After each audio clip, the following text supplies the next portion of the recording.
Hey, hey, hey, what is up, peeps and peepettes? What's going on? Hey there, K.A. Pullins. Pastor, how you doing? What's happening on that side of the world?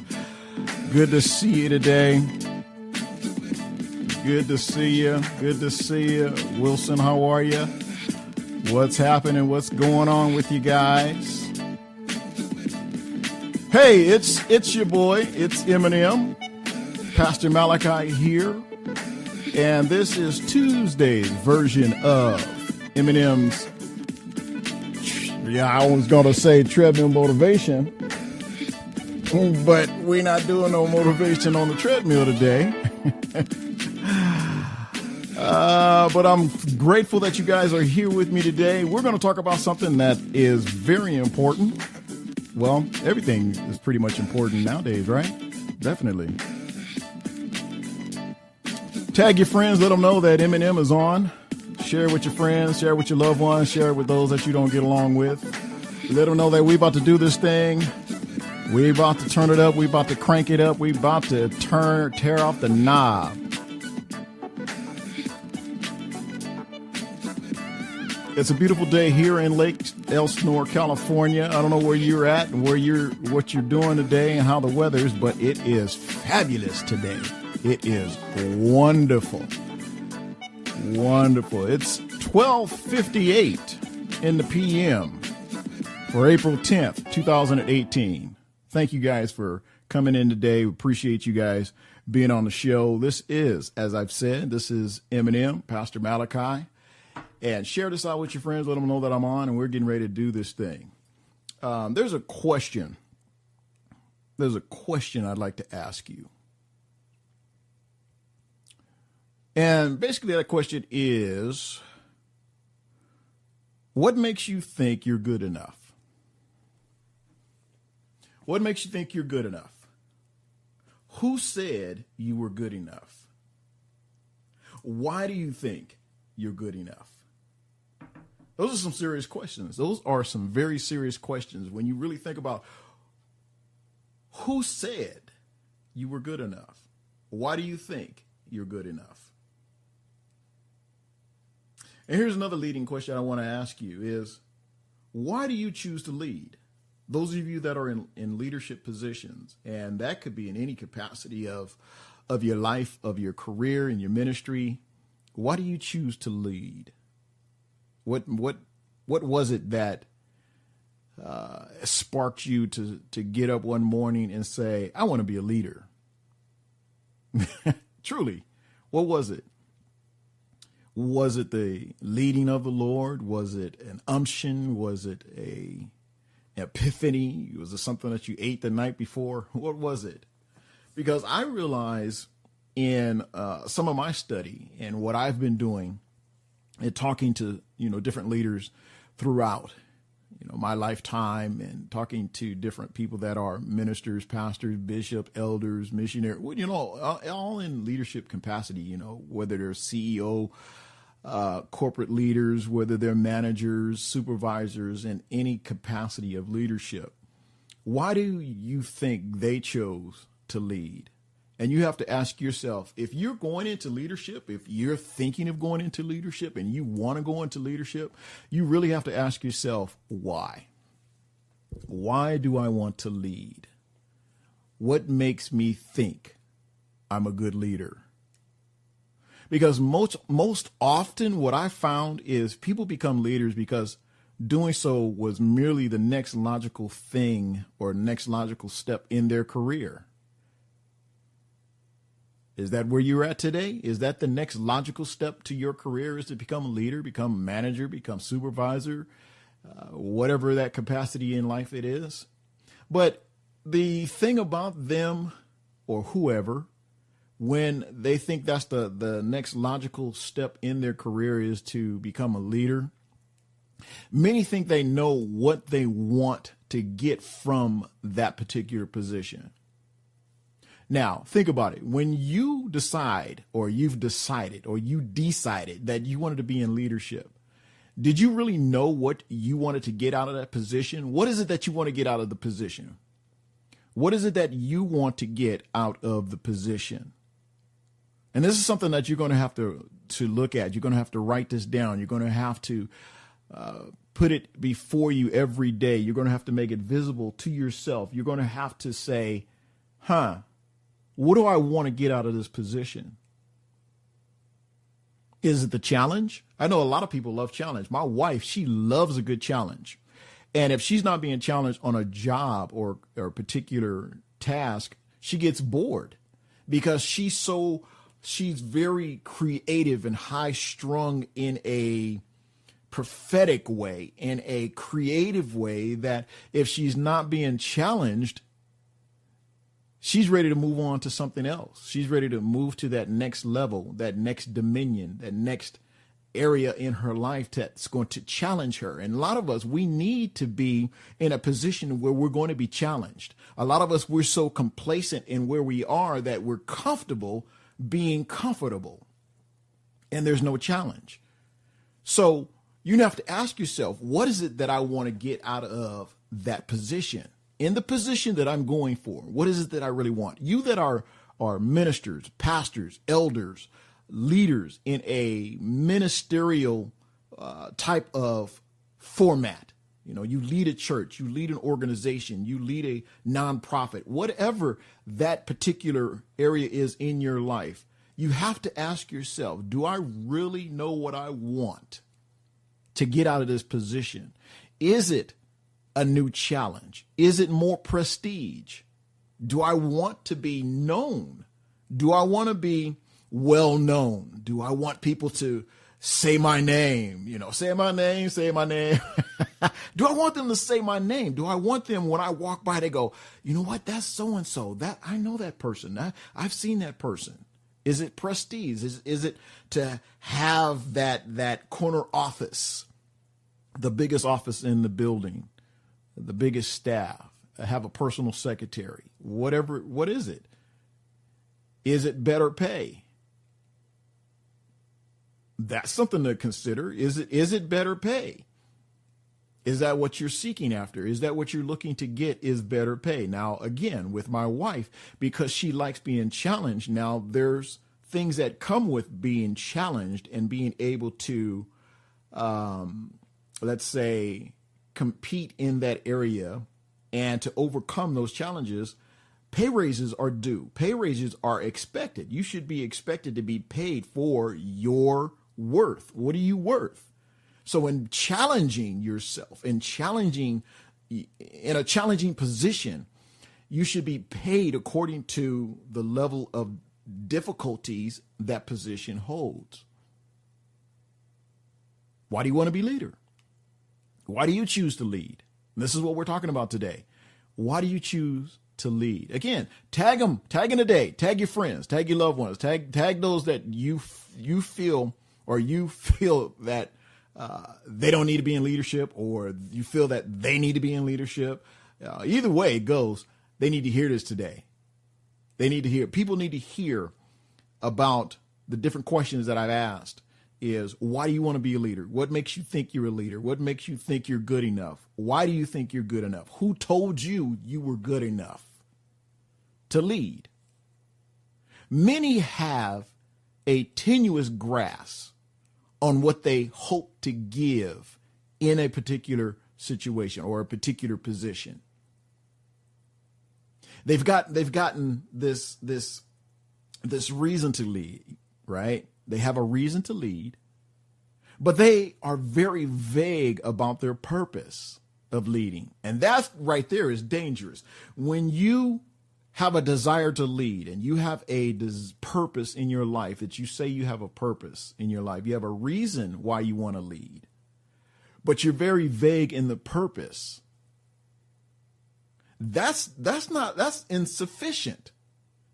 That's very insufficient. And why do I say that it's insufficient? Because leadership is very hard work. Now, many people will argue the fact that, no, it's not hard. Well, it might come easy to you, but to the normal people, those that are average, ordinary, like myself, leadership is hard work. When you really look at it in all aspects, it can be hard work because of all the things you're dealing with. It requires grit. Would you not agree? It requires grit. It requires tenacity. It requires time. If anything that we can agree on is leadership requires a lot of your time. Now, without a clear purpose that drives you, you have to have a clear purpose that drives you.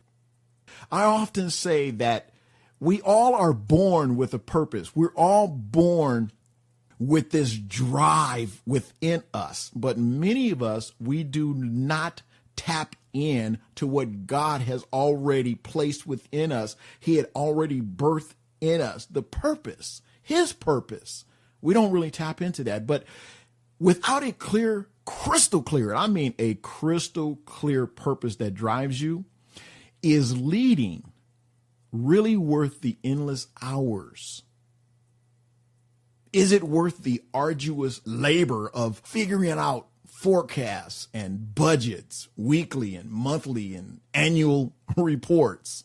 Is it worth the grumbling? Now, on a entry level, you get a lot of grumbling, and the higher you get, the grumbling gets even worse. People just grumble. Is it worth the travel? See, these are some of the things you have to think about when you say that I know I'm good. I know that I'm worth XYZ, figures of income. I know that I'm good. They said I'm good. Is it really worth all that comes with the leadership? And I'm not trying to discourage anyone from going into leadership, because leadership, if you're talented and skillful enough to go into leadership, I say go into leadership, but have a thought in mind. Why am I going into leadership? Why do I want to be a leader? Who says I could lead? Who says I can lead? Who said I'm good enough? Why do I think I'm good enough to lead? Who wants to follow me? If I got into leadership, would they follow me? These are a lot of serious questions that we have to ask ourselves. Will it be worth the steadfast devotion to spending more of your waking hours at work than anywhere else? There are a lot of people that are in the sales industry. You look at insurance, all natures of insurance, people that are in the sales industry. There's a lot of time that they're away from their family. There are a lot of time that they're away, from their home because of the position that they hold. They're out in the field, they're traveling, they're going from state to state, city to city, staying in different hotels, staying in different motels because it's their job. But is it worth all of that? The sacrifice of not being around your family, the sacrifice of building a legacy. Is it worth it? In some cases, I say, yes, it is worth it. When I was a single dad, with two small children, I used to tell them, Dad has to work the way that I have to work in order for you to be able to have what you want to have later on in life. Either Daddy is going to sacrifice now in order for you to enjoy life later, or we can enjoy life now and we just sacrifice later. It's your choice, but when you sit down and you talk to them in a way that they can understand, say, look, I have to work. I have to be away from home. I have to sacrifice. We have to sacrifice. You have to help me with this, children. We have to sacrifice in order for us to be able to do what we want to do later. Disney World, Disneyland, Knoxbury Farm, Magic Mountain, traveling the world extensively. These are the things that you have to sell your children. You have to sell your family on this to let them know, hey, if I do XYZ now, later on we can have the rest of the alphabet. And once they get in, once they're sold, once they see it, you have no more problems. But is it worth the sacrifice? And like I said, in some cases, it is worth the sacrifice to get what you want in life and out of life. What are you willing to do? What are you willing to sacrifice right now in order to have what you want to have later on in life? A lot of people don't want to sacrifice. A lot of people don't want to work. I hear young people today say, I don't like working. I'm like, really? So you think you just going to lay up on your parents, eat all the food, dirty all the sheets, You don't want to help out. Have them buy all the laundry detergent for your behind. Come on. Think about it, ladies and gentlemen. The sacrifice. My son, I'm very proud of my children. And let me tell you something. When you have children that you are very proud of, and they're doing things in life that you taught them after, being rambunctious through their early years, but they've grown to a level of responsibility, I say brag on them. Let them know and let the world know that you're proud of them. Let them know that you're very proud of their accomplishments and what they're doing in life, because it's so easy for them to be on the back road, embarrassing you, bringing embarrassment to the family and to the household. So if they're doing something in life and it's positive, it's creative, it's bringing about change, these different things there, I say brag on them and stop worrying about people that say, oh, they're always bragging on their kids. Well, why not? Either the brag is going to be, and it's really not the brag, oh, my kids are in and out of prison, they're in and out of jail, they're smoking weed, they're drinking, they're hanging out on the street all night, oh, they're always partying, they sleep in all day, they don't work. Now, would you rather hear that, or would you rather hear, I am so proud of my children that they've grown to be the man and woman that they are today, successful, in whatever capacity that might be, learned, love to work. My son, he told us the other day, he says, Dad, I love working. I enjoy working. He if it was up to him, because he's a hairstylist, he would work 7 days a week, 24 hours a day. And I tell him, son, even in that, you have to be wise. You have to be wise in how much time that you give to a particular job, career, talent, because you need rest. You need to shut it down and allow yourself to be revitalized.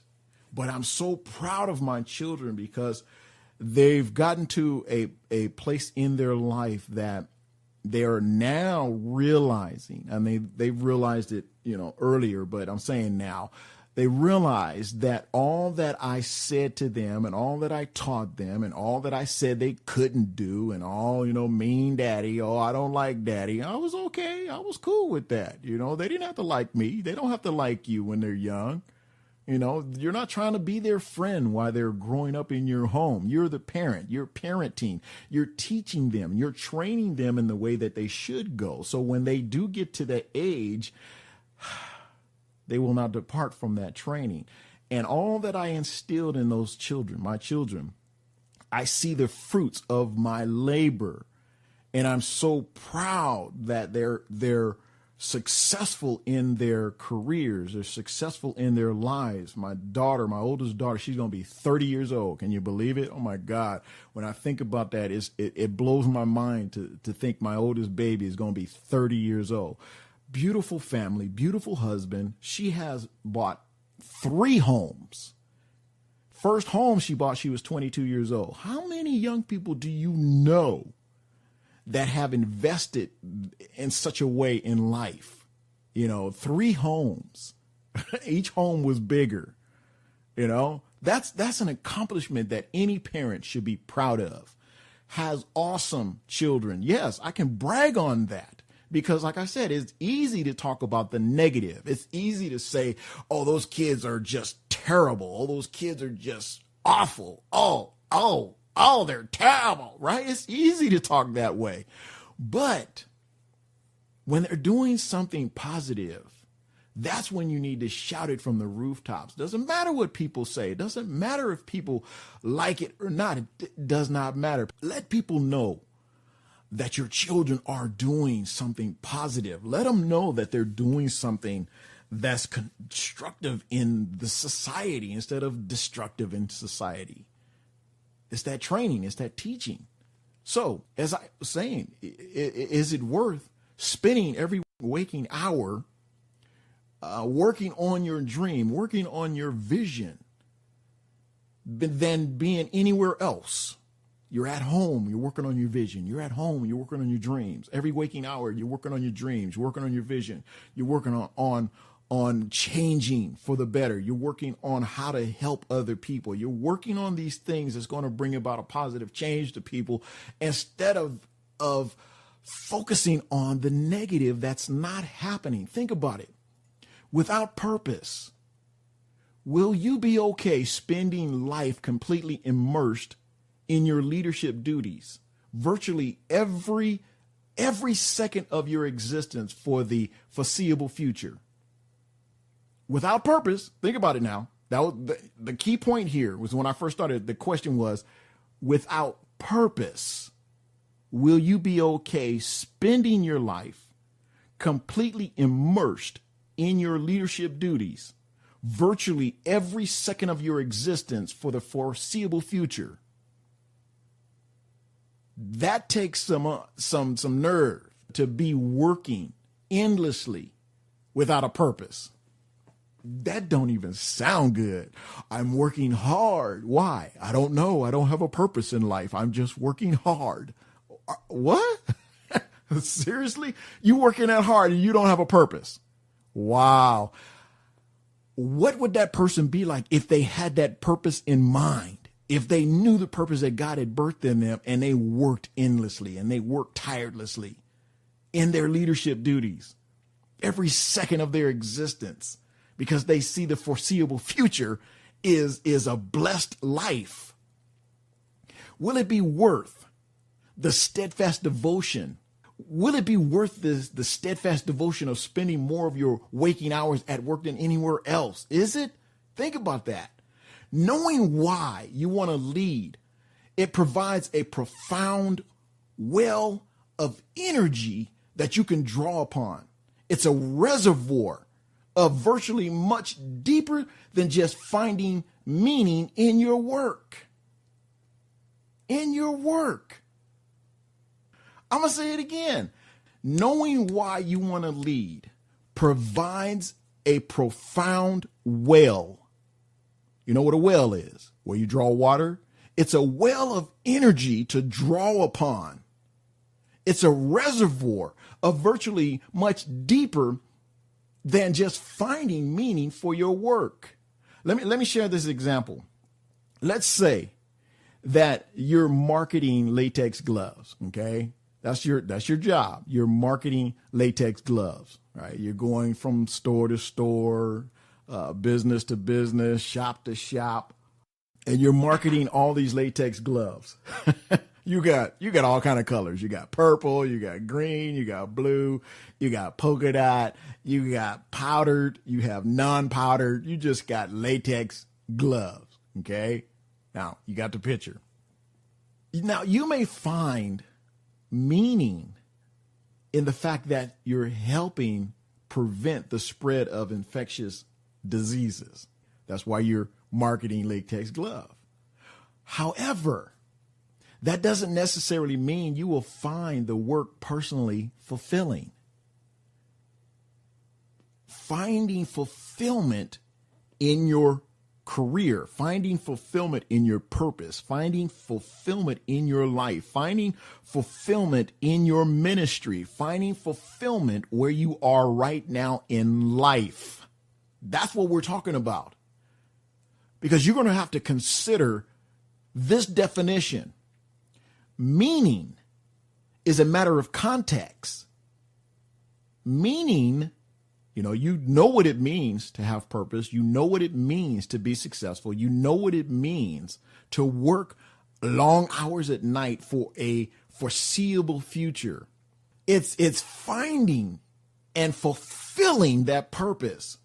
Do you even know what that means to add value as a leader? And this is why I say we have to consider meaning is a matter of context, of understanding how your work adds value to someone somewhere. Are you adding value to someone somewhere? Do you even know what it means to add value as a leader? Whether it's personal, you're adding value to someone right there in front of you. You're adding value to people in your life right there where you are. Or is it adding value to someone that you don't even see? People that you haven't even met. It's like this format here, me doing, doing live videos and doing podcasts and things like that. There are literally thousands of people that I'm reaching that the Lord is allowing me to add value to that person's life. I don't even know them. Meaning is a matter of context, of understanding how your work adds value to someone somewhere. I know the meaning of adding value to someone else's life by the messages that God drops in my spirit and drops in my heart to share with you. Do you know? Do you understand that? Do you grasp that concept? To know that I'm adding value to someone. I'm adding value to someone's life that I don't even know. It's easy to talk a good game, but you know what they say in the street. You talk it, but can you walk it? That's what we have to really think about. Can you add value to someone else's life somewhere in life? Somewhere in this world, can you add value to their life? And I'm going to leave you with this thought. I came across this thought, and I thought it was a profound thought. It says that purpose, in contrast, is deeply personal. How many know that purpose is deeply personal? I do. Every time I think about the purpose that God has birthed in me and I'm allowing him to use me, and I go in and spend time in my prayer closet. My wife is very supportive of that. She knows that when I go in that closet, I'm about to get busy with God. I'm about to go in and talk to God. I'm about to go in, it ain't a matter of me going in there and complaining. Sometimes I'll complain, sometimes I'll be like, hey, just giving him praise. But to know you have a wife that stands behind you, that's by your side, that's saying, babe, whatever that you want to do, I'm supporting you. I'm with you. I'll pray with you. I'll pray for you. I'm with you because I have purpose. I have a vision. God has given you a vision. He's given you purpose. You need to add that value, add value to someone else's life somewhere else. Purpose is contrast. In contrast, is deeply personal. It is about finding your place in the larger scheme of things.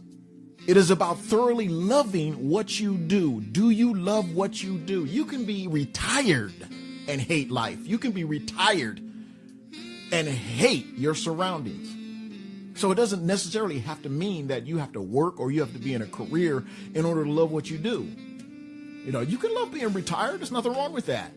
You've worked hard all your life, all your adult life. Some people have worked since they were 12 years old and they retired when they're 55, 65, 75, whatever. My brother used to say, I'm not going to retire. I just got tired. But it's about thoroughly loving what you do in life. Do you really love what you do? My wife was telling me yesterday, she says, babe, I really enjoy working in the insurance industry. I love that. And you could tell she loves it because she has a drive. It's a tenacity. It's about helping people, and it's about educating people. It's about getting people to understand the right protection they need in life just in case the unforeseeable happens. That's why she loves what she does. And she's finding other areas that God can bless her to be more effective and bring more value to more people. And when you do that, you are rewarded greatly. And you should be. You should be rewarded what you're worth. What are you worth? What is it that you're worth? What is it that you think you're worth? How much do you think you're worth? People say, it ain't all about that. Yes, it is. It is about being paid what you're worth. I heard a pastor or a pastor leader ask another leader that used to do a lot of speaking around town, around the country, around the world. He would speak. And a company had asked him to be their guest speaker. And he asked the other pastor, he says, as a motivational speaker, how much should I ask them for? The contract. What should I ask? He said, well, the other motivational speaker pastor says, what do you think you're worth? What do you think your time's worth? He says, well, $4,000, $5,000. He says, is that what you think you're worth? He says, well, it's, for an hour and a half. He goes, is that what you think you're worth? $3,000, $4,000. Is that what you think you're worth? And he thought about it, and he's like, well, what would you say to them? He said, $25,000. He's like, and without a bat in an eye, he says, starting $25,000. That's what I think my time is worth to go into these companies and talk to these companies about, what it is that they want me to talk about. That's what I think I'm worth. 25. And so this is what he did. He turned around, he wrote on the contract, $25,000, sent it into him. And he said to the company the next day, the check was in the mail, $25,000. Just think if he did not believe in his ability and believe in his talent and believe in his skill, he would have wrote down $3,000, $4,000. Now, granted, okay, that's nothing to shake a stick at. $3,000 for an hour, $4,000 for an hour. Many of us would be happy with that. Would you agree? We'd be like, dude, I would love $4,000 an hour. But think about your worth and don't be afraid to say what you want. That's the problem with a lot of us. We're afraid to say what we really want. What is it that you want? He wrote it down and he got it. My daughter, she was sharing with me, and she was really making me smile and tear up because she was telling me how she was trusting God and allowing God to really move her in the area of faith. He's been really dealing with her in her faith. And she said, Dad, if I didn't ask, I wouldn't get it. Yeah. If I didn't ask, I wouldn't get it. You need to ask and be confident that you will get it. So, and I told her, because she was telling me about my granddaughter and how she loves to speak. I think she's 10. I need to get that right. 10 years old, and she loves to speak. She's bilingual, speaks Spanish fluently. And I told her the same thing. I said, you know what? Continue to birth that and nurture that, cultivate that in her life about speaking. And she'll be able to go anywhere and speak fluently, clearly, audibly. I mean, she'll be able to articulate it, and she can ask whatever she wants. And I told her, starting $25,000 an hour. Yes, I did. $25,000 as a public speaker, starting. Don't be afraid to ask what you're worth. And the reason why we don't get it is because we're afraid to ask for it. Oh, $100 an hour. And we're so mealy-mouthed. We're so complacent. $25. What? Is that what you're worth? $25? Well, you might think that's what you're worth. People say, it ain't about the money. No, come on. You have been trained and taught prolifically how to speak in front of a crowd. Don't you think that your time, your effort, your education, your ability, your gifts should be well compensated? Yes, they should be. Pray and ask the Lord to help you with that. That might be something you're struggling with, asking people for money to pay you. You just want to work for free. You just want to go out and just work for free. Well, you go on out there and work for free. See how that works on your bills and your mortgage, your rent, food in the cabinets. Your children, they're not trying to hear you working for free. They're hungry. You need to go out there and make something. So what am I saying? You have to love what you do. And because you love what you do, you hone that craft, you hone that talent, and you become professionalized in that industry of what you love to do.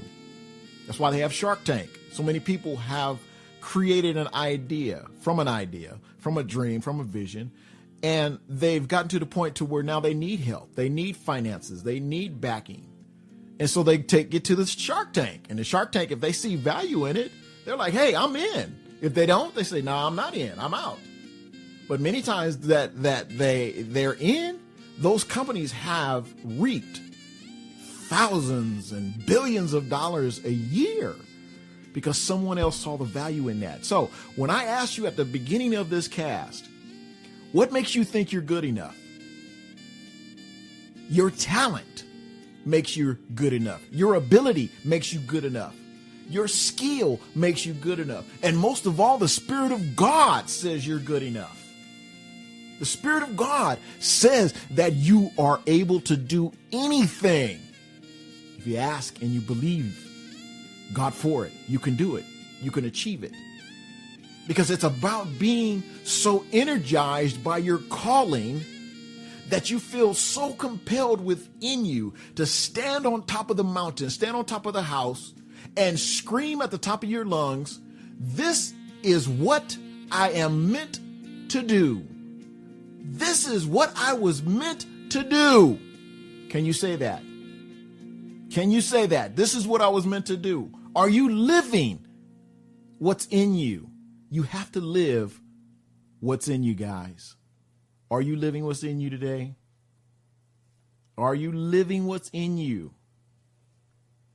Remember, God created you to be great. He created you to be wonderful. He created you to be marvelous. Are you acting like it?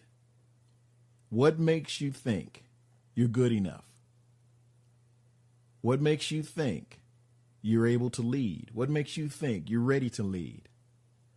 And you turn around and you tell yourself, because of my abilities, because of the faith that I have in God, because God said so, because his word is full of promises, and I'm standing on the promises of God, that I can do anything in Christ. I can do anything in Christ. That's why that's why I know I'm ready to lead. That's why I know I can lead. That's why I know I'm called to be a leader. That's why I know. You hear what I'm saying? That's you talking. I'm you talking to you. You are good enough. You're worth more than what they're trying to pay you right now. You can, and you will. All right, guys, you know what I'm going to do? I'm going to leave you right there. This has been your boy Eminem, Pastor Malachi, on Tuesday's version of Motivation for the Day. We talked about why do you choose to lead? Do you know why you want to lead?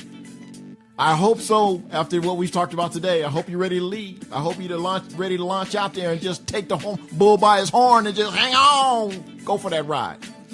You guys have a wonderful day. Have a wonderful afternoon. I pray that God continues to bless you, continues to move in your life in a great way. I pray that as you go out to be the leader that God has called you to be, that you be the successful leader that brings value to someone somewhere. Always know that God is on the throne and you are more victorious with him in your life than without him in your life.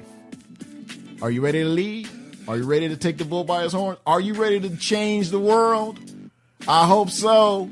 Many of you that are in young ministries, many of you that are working for the Lord, many of you that are out there in secular jobs, remember, you can do everything you want to do within reason. But you have to have faith in God. You have to know that God is standing with you and standing behind you. All right, guys. Hope you guys enjoyed the show today. Share it out with your friends, share it with your loved ones, and share it with those that you know need to hear about why they think they want to lead. Are they ready to lead? Are you ready to lead again? You guys come back on Friday. Who knows? I might come back Wednesday, tomorrow. I might come back tomorrow. Who knows? We'll see you guys. All right, guys. Stand firm in the Lord and know this. Love God, love yourself, and love others. It comes easier that way. Why? Because we want you to live, hope, and to change. Be blessed.